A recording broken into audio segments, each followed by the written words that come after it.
5వ అధ్యాయము 1-2 వచనాలు తీసిన వాళ్ళు. ఎఫెసీ 5:1-2 చదువు.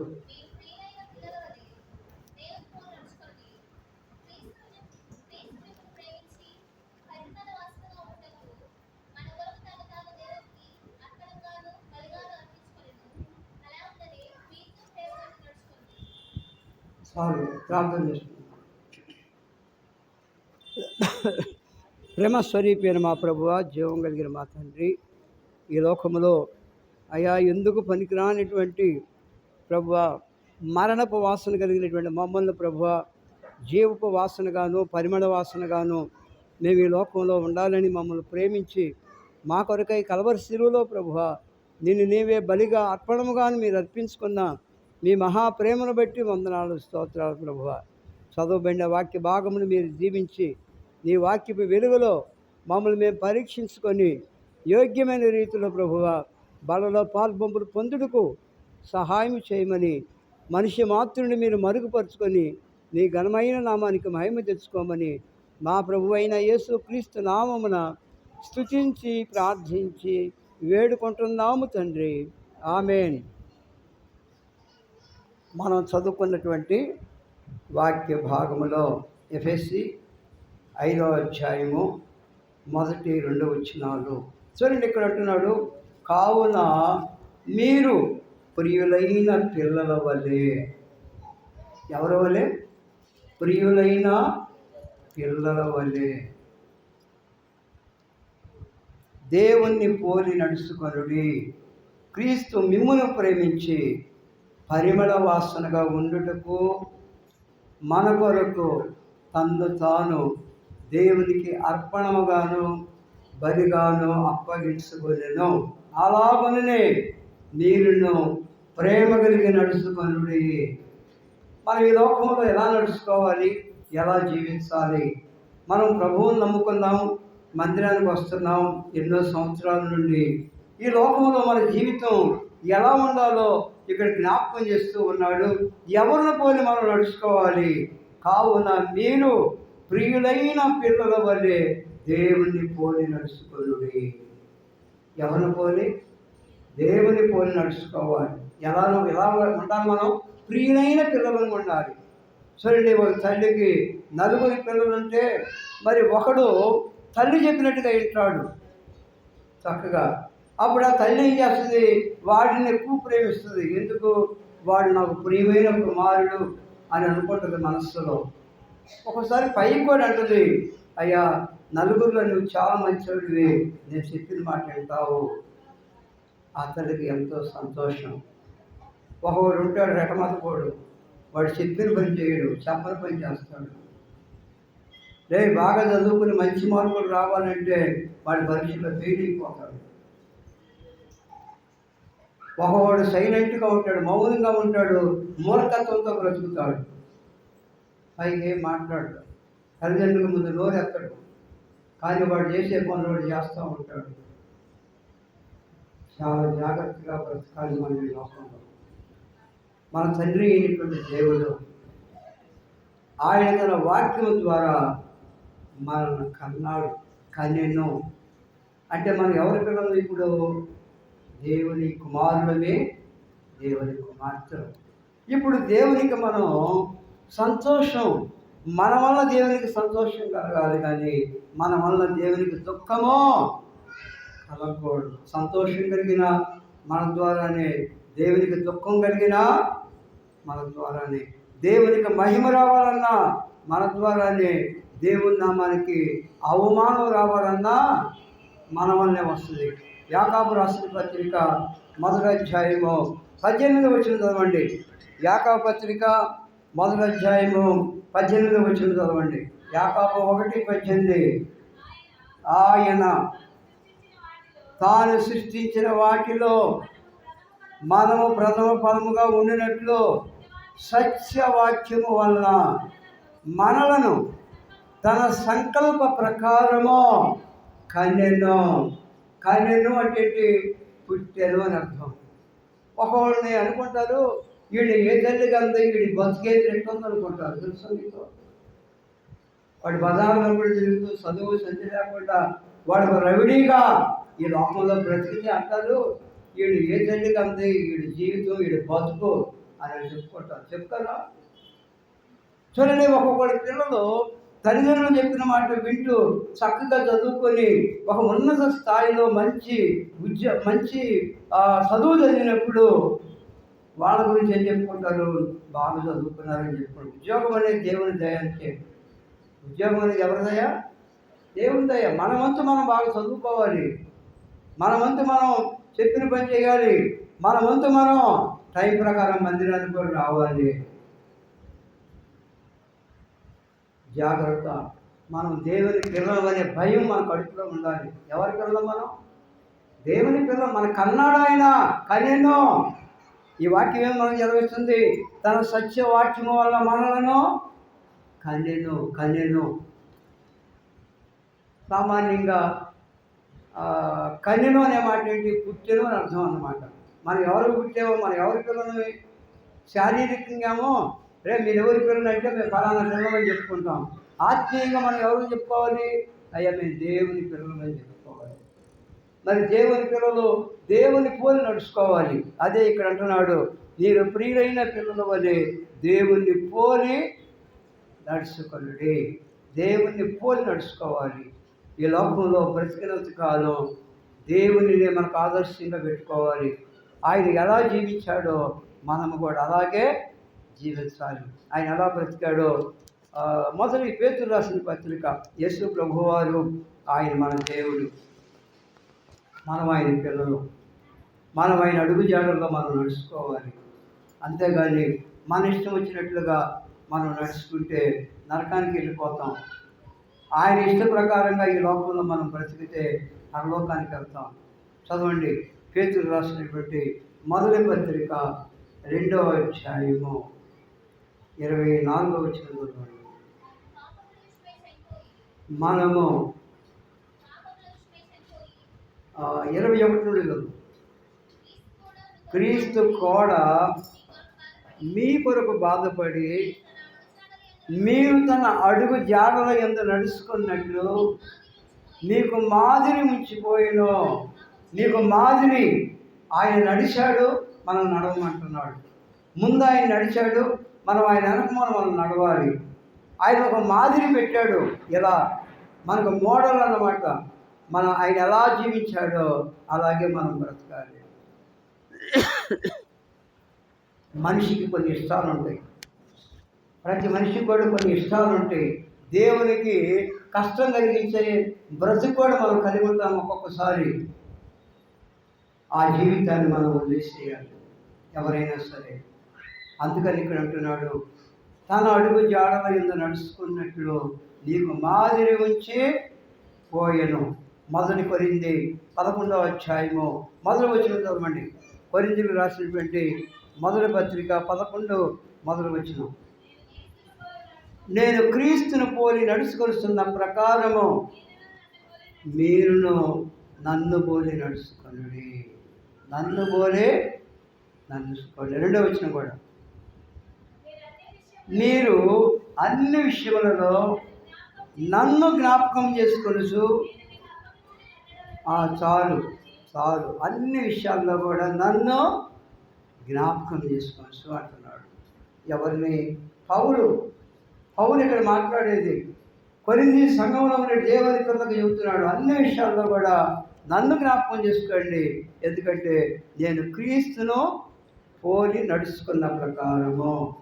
ఎవరిని పోలి నడుచుకోవాలి? ఒక మనిషిని మనం ఆదర్శంగా పెట్టుకోకూడదు. ఒక మనిషిని ఆదర్శం పెట్టుకున్నాం అనుకో, మొక్కజొన్నకి వెళ్ళిన దానికి ఇవాళ పనికి నువ్వు కూడా ఏం చేస్తావు? అప్పుడు వెళ్ళిపోతావు. ఆదివారం అయినా కానీ కోతకి వెళ్ళిపోతావు. ఆ వెళ్ళంగా నీకు వెళ్తే ఏమంట అని నువ్వే అనుకుంటావు, నువ్వే సమర్థించుకుంటావు. అట్లా కాదు, మన ప్రభువుని కోరి మనం నడుచుకోవాలి. ఆయన ఎలా నడిచాడు ఇక్కడ జ్ఞాపకం చేస్తున్నాడు. చదువు 22వ వచనం, మొదటి పేతురు 2:22. ఆయన పాపము చేయలేదు. ఆయన పాపము చేయలేదు. గుర్తుపెట్టుకోండి. ఫస్ట్ పాయింట్, యేసు ప్రభువు నమ్మిన దేవుని బిడ్డలు నమ్మిన తర్వాత పాపము చేయకూడదు. పాపం అంటే ఏంటి? ఆజ్ఞ అతిక్రమమే పాపం. ఆజ్ఞను అతిక్రమిస్తే పాపం. ఆనాడు ఆదాము హవ్వలతో దేవుడు అన్నాడు, ఆ పండు తినొద్దు అన్నాడు. పండులో పాపం లేదు, తెలుసా నీకు? ఆ పండులో పాపం అనేది, కానీ దేవుని మాటలో ఆయన తినొద్దు అన్నారు, వీడు తిన్నారు. అది అతిక్రమం. ఆజ్ఞ అతిక్రమమే పాపం. తల్లిదండ్రులు ఒక మాట చెప్పారు అనుకోండి, రే సెల్ ఫోన్ అంటుకోవద్దంటే అంటుకోకూడదు, తెలుసా మీకు? హలో, తలకాయలు పైకి ఎత్తి చూడండి ఆయన. సెల్ ఫోన్ మీరు అంటుకోవద్దంటే దాని జోలికి పోవద్దు. వీళ్ళు ఏం చేస్తారు? మెల్లకుండా దుప్పట్లో పెట్టుకుని చూస్తూ ఉంటారు, నిద్రపోనిచ్చి తీసుకుంటారు. జాగ్రత్త. ఆజ్ఞ అతిక్రమమే పాపము. సెల్ ఫోన్ చూసేవాడికి మార్పులు తక్కువ వస్తాయి, తెలుసా? తగ్గుతాయి మార్పులు. కారణం ఏంటి? వాళ్ళ మైండ్ అడిపోతుంది. ఇట్లా అంటాం, ఇట్లా పొట్టాడు ఒకడు ఉంటాడు, నేను నా ఫోన్ తీసుకుని ఇట్లా అంటున్నాడు. మా నాన్న అన్నమాట, దేవభక్తులని మా నాన్న ఉన్నాడు ఇక్కడ. ఏడు మా నాన్న చూశాడు, ఇట్లా అంటాడు. ఒకటే కాదు, చాలా మంది ఉంటారు ఇట్లనే వాడు. అయితే నా మనవడిని నేను అనుకుంటున్నాను, మరి మిమ్మల్ని మీరు బాధపడతారు. ఇట్లా అంటున్నాడు, తీసుకుంటే ఏడుస్తాడు. పిల్లలు అట్లా తయారయ్యాడు. జాగ్రత్త. పిల్లలు బాగా చదువుకోవాలి, కష్టపడి చదవాలి, లేదా బైబిల్ చదువుకో, ప్రార్థన చేసుకో. ప్రభు అయిన యేసుక్రీస్తు వారు ఈ భూమి మీద ఉన్నప్పుడు, ఆయన బాప్తిస్మం తీసుకుని ఒడ్డుకొచ్చినప్పుడు పరలోకములో స్వరం వినబడింది, ఈయన నా ప్రియ కుమారుడు, ఈయన యందు నేను ఆనందిస్తున్నాను. చూడండి, నీ పిల్లలను చూసినప్పుడు నీకు ఆనందం కలగాలి. ఈనాడు ఎంతోమంది తల్లిదండ్రులు ఏడుస్తున్నారు, రొమ్ము కొట్టుకుంటున్నారు. అయ్యో, నా బిడ్డ ఎలా అయిపోయాడు, నా భర్త ఎలా అయిపోయాడు, ఏమిటి త్రాగుడు, ఏంటి అలవాట్లు, ఎట్టబుట్టి చెడబుట్టాడు నా కడుపునని చెప్పి ఎంతోమంది తల్లిదండ్రులు కన్నీరు గారుస్తూ ఉన్నారు. తెలుసా మీకు? లోకంలో ఒక తండ్రి నా ముందే రొమ్ము కొట్టుకుంటూ అన్నాడు, అయ్యా వీడు పుట్టకపోయినా బాగుండేది, వీడు ఎందుకు పుట్టాడు మా కడుపులో చెప్పి పెద్దగా కేకలేసి ఏడుస్తూ ఉన్నాడు. నేను పేర్లు చెప్పడం లేదు, మన ఊళ్ళో జరిగిన సంగతులు చెబుతాను. ఎప్పుడు జరిగిన సంగతి చెబుతాను, జరగిన సంగతి చెప్పండి. బిడ్డలను చూస్తున్నప్పుడు తల్లిదండ్రులు నవ్వుకోవాలి, ఆనందించాలి. అలాంటి భక్తిని బిడ్డలకు నేర్పాలి తల్లిదండ్రులు, తెలుసా? రాజు చిన్నప్పుడు ప్రార్థన చేసేవాడు, వాళ్ళ అమ్మ ఎప్పుడు ప్రార్థన చేస్తలేదు. నేను డ్యూటీకి వెళ్తే ఆమె ప్రార్థన చేస్తామంటాడు. ఒకసారి ఏమని ప్రార్థన చేశారంటే, ప్రభువా మేము ఒక డాబా పెట్టుకోవాలి, డాబా మీదకి వెళ్ళి మేము ఆడుకోవాలి.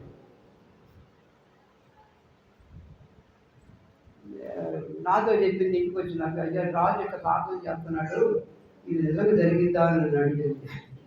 ఇది నిజంగా జరిగిద్దా అని అడిగింది. నేనేం చెప్పాలి సమాధానం? వాస్తవంగా అప్పుడు నా జీతం ఎంతంటే 750 రూపాయలు జీతం. నా జీతం 750కే మరి 3 పిల్లలు బతికియాలి. ఇంకా ఇల్లు కట్టుకునేదాడా చెప్పండి? ఎక్కడ ఒక టీ తాగేవాడు కాదు, ఒక ఇడ్లీ కూడా తినేవాడిని కాదు. ఎందుకు? రేపు మన అప్పు చేయాలి, లేకపోతే సారో బియ్యానికి కూరలు తగ్గి. సరిగ్గా 4 సంవత్సరాల తర్వాత డాబా కట్టించాడు. దేవుడు ఇచ్చాడు, అప్పుడు ఇచ్చాడు. అప్పుడు మేము అనుకున్నాం, నిజంగా రాజు ప్రార్థన దేవుడు ఆలోచించాడు అని. మెట్లు కూడా ఉండేది దానికి.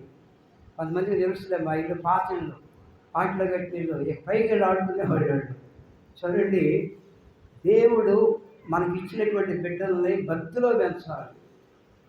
చిన్నప్పటి నుంచి వాళ్ళ చేత ప్రార్థన చేయించాలి, బైబిల్ చదివించాలి.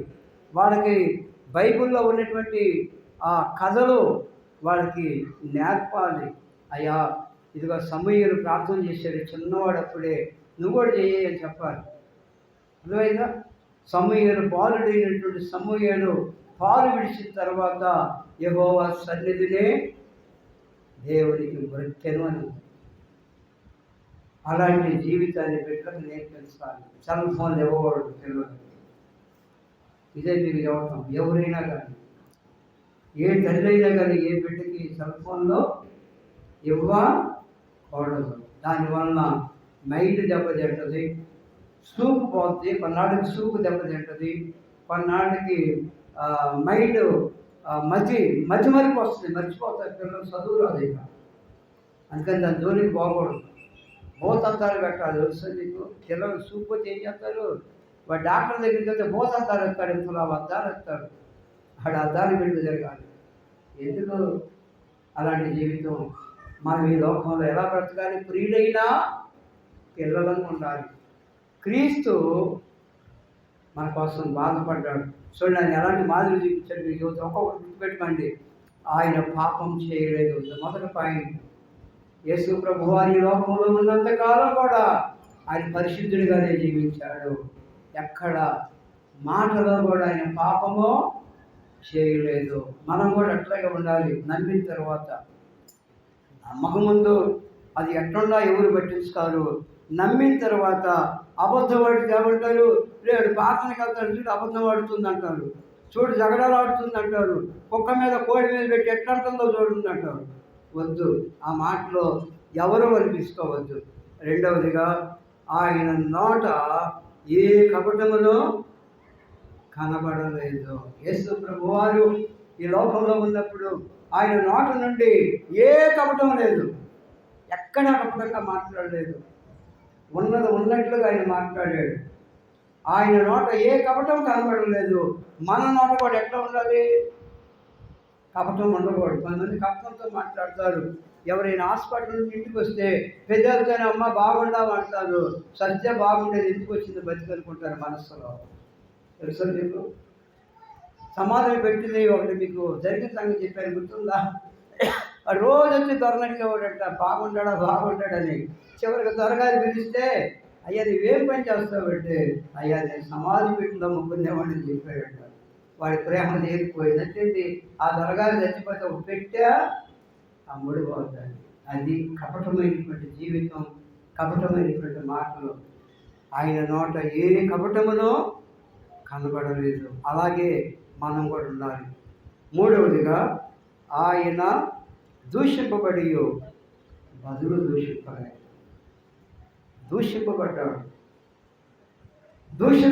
ఆయన దూషించారు, కానీ బదులు దూషించారు. మనం ఏం చేస్తాం? ఒక్క మాట అంటే 100 మాటలు అంటాం, 10 మాటలు కదా, 100 మాటలు అంటాం. ముందు నువ్వు నోరు జారేవో నేను కూడా అంటానంటారు.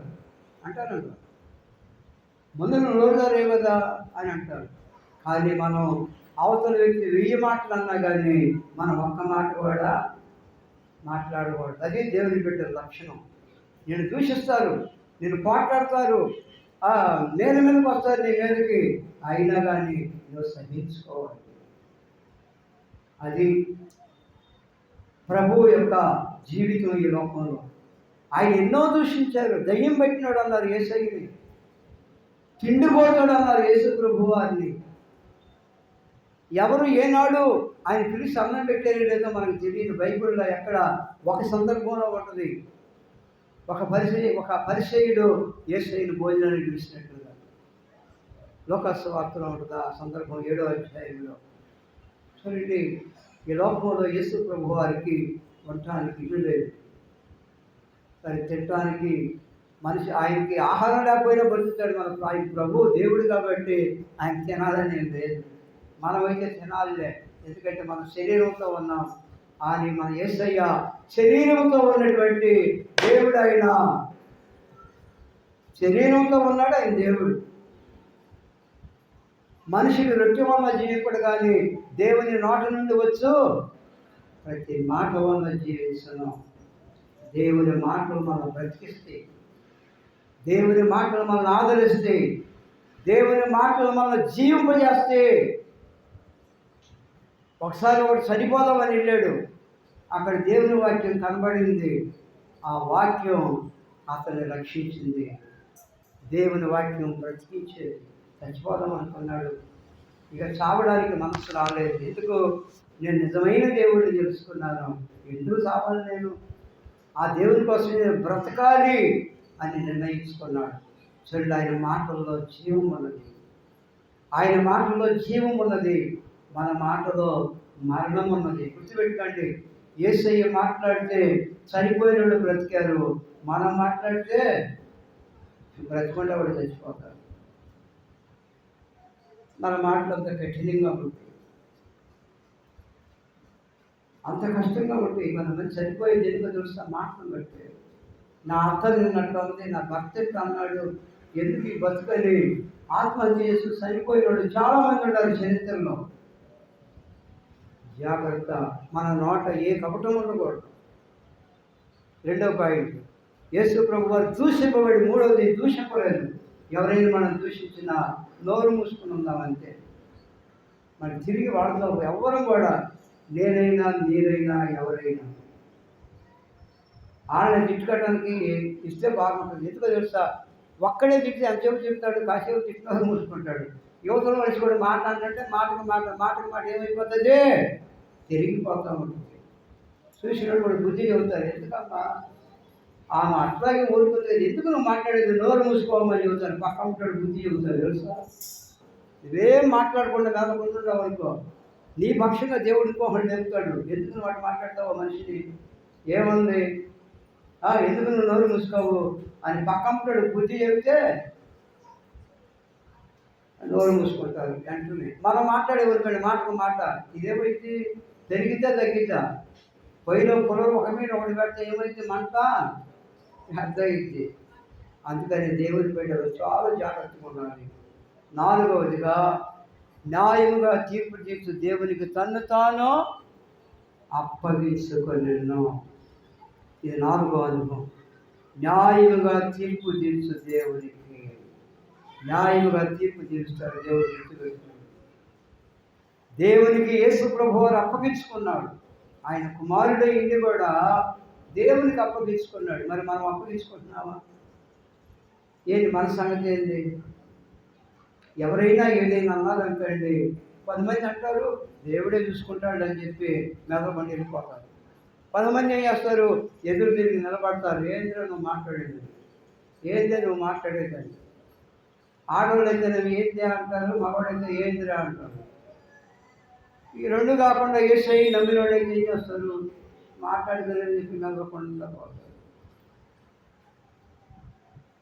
దేవుని బిడ్డలు ఇప్పుడు ఈ 4 అనుకోవాలి. గుర్తుపెట్టుకోండి, మొదటిది పాపము చేయకూడదు.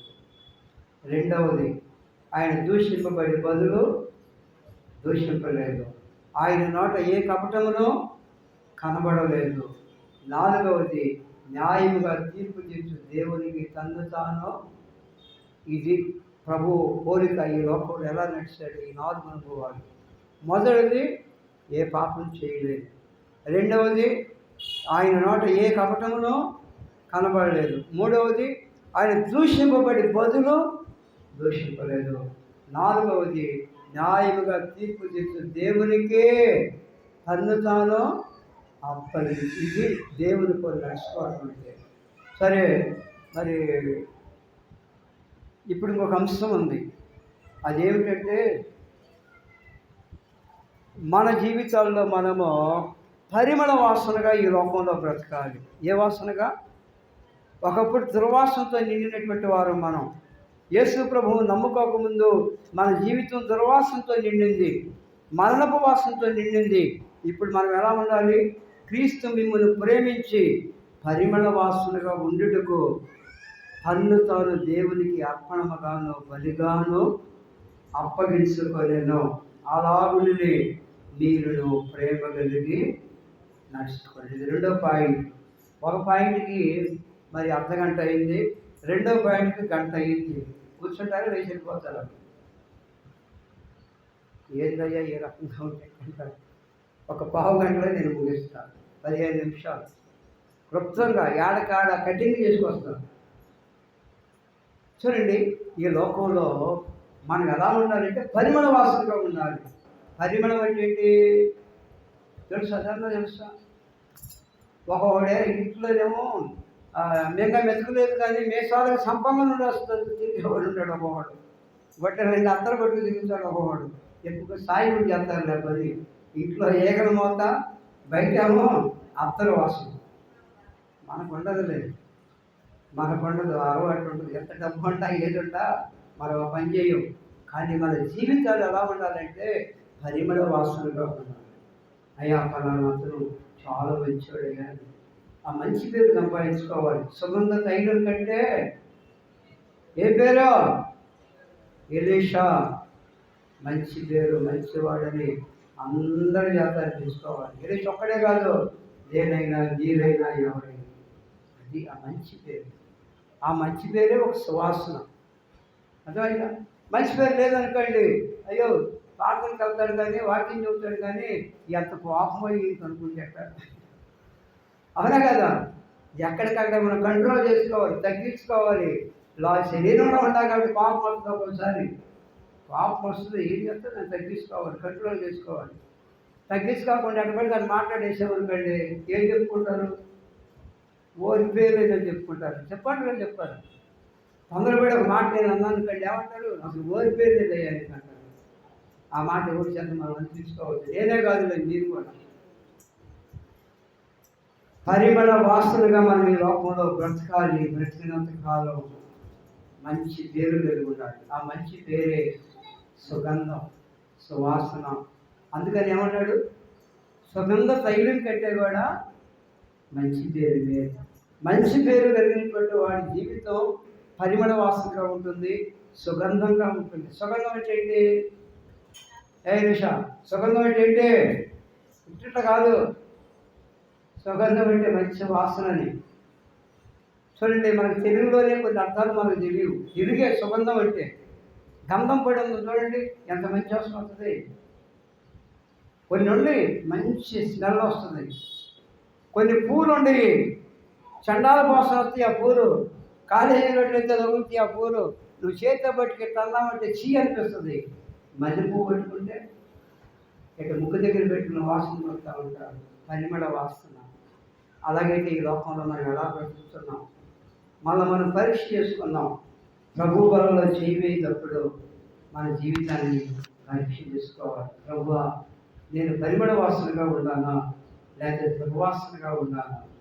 నీకు మహిమ తెచ్చే నీ బిడ్డగా బ్రతుకుతున్నానా లేక నీకు అవమానం తెచ్చే బిడ్డగా ఈ లోకంలో బ్రతుకుతున్నానా అని ఏం చేయాలి? మనం ఎప్పటికప్పుడు మనం పరీక్షించుకోవాలి. అలాగు చేసి ప్రతి మనిషిలో తాను పరీక్షించుకొని అలాగు చేసి ఆ రొట్టెని తినే ఆ పాత్రలో నుంచి రాగవలెను అని బైబిల్ శ్రమిస్తుంది. అలాగైతే ఈ లోకంలో మనం జీవించినంత కాలం ఏ వాసనగా ఉందాం?